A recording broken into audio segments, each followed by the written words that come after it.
Halo semua, balik lagi di podcast Teman Hati. Terima kasih buat kalian yang udah klik video ini. Dan bagi kalian yang lebih suka dengerin di Spotify, bisa banget karena podcast Teman Hati hadir juga di Spotify. Dan bagi kalian yang punya request atau ada cerita yang ingin dibagikan juga sama podcast Teman Hati, kalian bisa kirim aja ke email dari hati, linknya aku sertain di description box, dan cerita yang terpilih dari yang udah kalian kirim nanti, kita bakal bacain di podcast Teman Hati season 2. Jadi kami mohon untuk dukungannya juga ya. Makasih.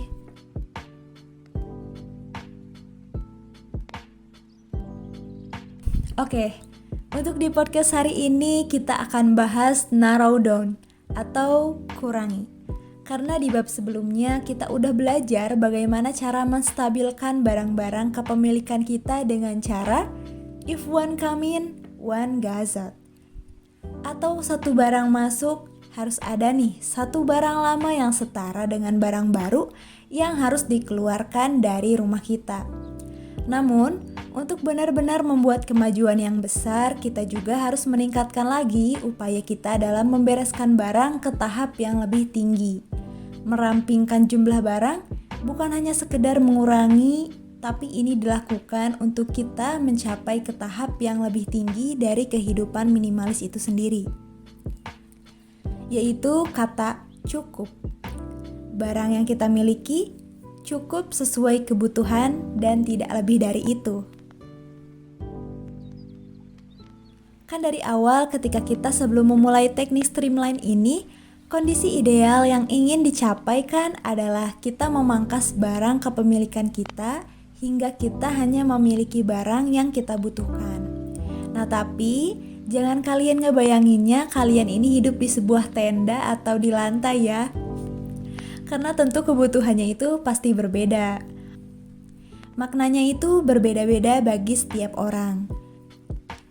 Orang yang hidup di kapal laut mungkin bisa memenuhi kebutuhan pangannya hanya dengan sebuah panci. Berbeda dengan orang yang hidup dengan dapur lengkap. Kita mungkin memerlukan microwave, alat penanak nasi, dan sebagainya. Dan sebagai contoh peralatan menyelam yang bagi seseorang adalah kebutuhan utama, mungkin bagi kita atau sebagian orang adalah sesuatu yang tidak penting. Seorang pekerja kantor mungkin akan memandang setelan jas dan sepatu cantik adalah kebutuhannya. Dan bagi pekerja rumahan mungkin memiliki kebutuhan pakaian yang berbeda tentunya. Jadi maknanya itu bisa berbeda-beda bagi setiap orang. Nah, kenapa bisa kayak gitu? Karena hal ini dipengaruhi juga oleh perbedaan usia, status sosial, pekerjaan, hobi, cuaca, budaya, dan lain-lain. Jadi sebenarnya nggak ada daftar universal yang menentukan barang apa aja nih yang harus ada dalam rumah minimalis. Ini semua fleksibel ya. Bahkan nggak masalah ya, kita punya 1000 barang penting dalam hidup kita. Tinggal kalian sendiri yang menyesuaikannya. Dan yang terpenting barang itu cukup dan tidak berlebihan bagi kalian. Kalianlah yang harus menentukan daftar kalian sendiri dan menyesuaikan dengan kepemilikan saat ini. Nah, pada langkah ini kita bertujuan untuk mengurangi jumlah barang hingga keadaan optimal bagi diri kita sendiri. Setiap kali akan mengambil suatu barang untuk dibeli, stop. Pikirkan dulu baik-baik. Apakah barang-barang itu benar dibutuhkan? Atau hidupku akan berjalan seperti biasanya bahkan tanpa barang itu? Dan kalau kita ingat kita punya barang yang sama dalam jumlah banyak, segera kurangi. Saat kita memiliki sebuah kotak yang sudah tak terpakai, buang bersama isinya. Nah ajaibnya, barang yang tadinya kita anggap sebagai kebutuhan, padahal barangnya nggak pernah kita jamah lagi, perlahan akan berkurang jika kita terus konsisten. Ada satu cara yang menarik karena kita hidup di zaman modern ini nih.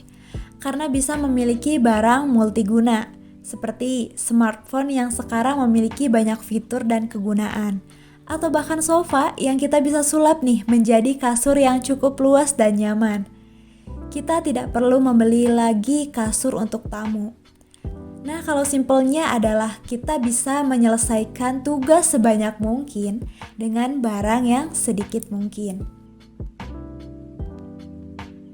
Terkadang barang-barang sentimental hadir dan membuat kita enggan untuk membuangnya. Nah, masalahnya di sini adalah apabila kita memiliki barang sentimental yang tidak sedikit nih. Tapi tenang aja karena minimalis memiliki caranya tersendiri untuk menangani ini. Nggak perlu merasa terbebani untuk menyimpan semua barang-barang sentimental. 1-2 barang aja udah cukup kok untuk menyimpan semua kenangan. Hal-hal ini berlaku seperti barang kenangan pekerjaan, pernikahan, dan barang-barang bayi. Cukup pilih 1-2 barang yang paling menarik dan istimewa untuk disimpan. Dan perhatikan juga nih kemudahan dalam penyimpanan dan perawatannya. Seperti jam tangan pemberian dari ayah pasti lebih mudah untuk dibawa dan dirawat tentunya daripada sebuah piano. Begitupun juga ketika kita punya peninggalan piring porselen selusin dari nenek. Cukup pilih 1 aja kalau emang piring yang kamu punya sudah terlalu banyak. Hal ini juga bisa diterapkan pada barang-barang lainnya loh. Beruntungnya kita hidup di zaman modern. Foto-foto yang kita miliki kini bisa kita ubah menjadi digital, seperti foto film, video, musik, bahkan buku pun kini udah bisa dalam bentuk e-book. Dan tentunya hal ini nggak akan mengurangi space rumah kalian kan?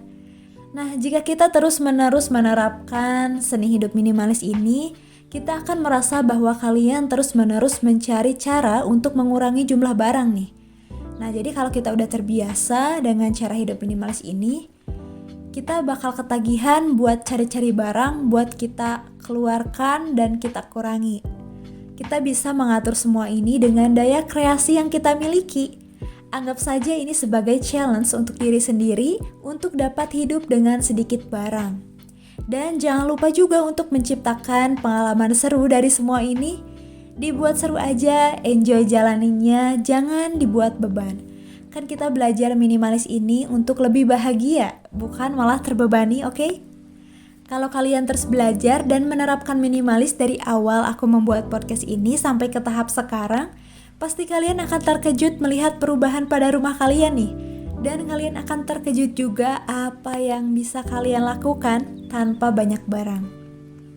So, jadikan tahap demi tahap ini sebagai kenangan dan pengalaman yang baru, dan selalu Anda ingat nantinya. Yang penting, enjoy. Ikhlas jalaninnya, semua tergantung dari perasaan yang kita kasih, pikiran dan vibes yang kita berikan ke semesta. Kalau getaran yang kita berikan ke semesta positif, insya Allah semesta pun akan memberikan hasil yang positif juga kepada kita. Dan podcast hari ini sampai di sini dulu ya guys. Kita masih punya 1 strategi streamline lagi nih. Wah, gak kerasa ya, akhirnya di tahap terakhir.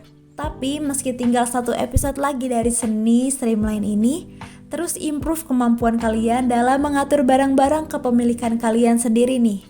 Bahkan kalau kalian udah mahir, kalian bisa ciptain teknik yang lebih mudah dari teknik-teknik yang pernah ada sebelumnya.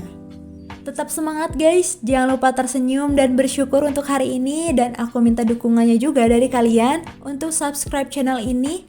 Tapi jika hanya kalian suka dan merasa konten ini bermanfaat, jangan lupa like juga dan komen buat request-request di episode selanjutnya. Mohon maaf apabila ada kesalahan di podcast hari ini, karena segala kesalahan datangnya dari aku dan kesempurnaan hanya milik Tuhan.